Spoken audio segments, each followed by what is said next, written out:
kó o tó sùn lálẹ́ òní rí dájú pé ó ṣe nǹkan tí mo fẹ́ sọ yìí o. Bẹ́ẹ̀ ni lọ bu omi sínú kọ́ọ̀bù kan tàbí sínú rọ́bà kan, omi tó lè tó ọmọ ní alẹ́ yìí bú sí, kó wá fi iyọ̀ díẹ̀ kékeré sí, iyọ̀ díẹ̀ kó o fi sí.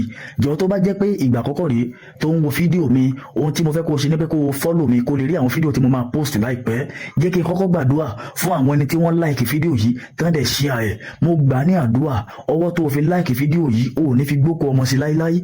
Ọwọ́ tó wá fi share fídíò yìí ire ló fi máa gbámú. A máa connect ẹ mọ́ olóore, a máa connect ẹ mọ́ aláàánú. Tí ó bá dá ọ lójú wípé wọ́n lo làdúrà yìí, ó yá type àmì rẹ̀ sí abẹ́ comment yìí.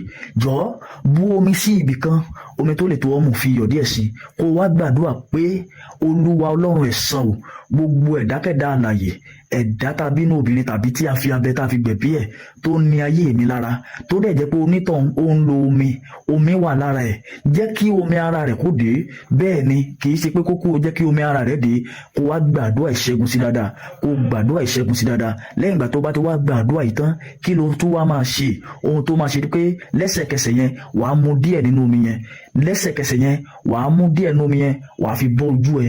Bẹ́ẹ̀ ni wàá dẹ̀ make sure pé omi yẹn kù kékeré tó lè dà kalẹ̀ sí ilẹ̀, ó dẹ̀ lè jẹ́ ìta ló lè dá sí, sáà jẹ́ kí omi yẹn sáà dá sí ilẹ̀.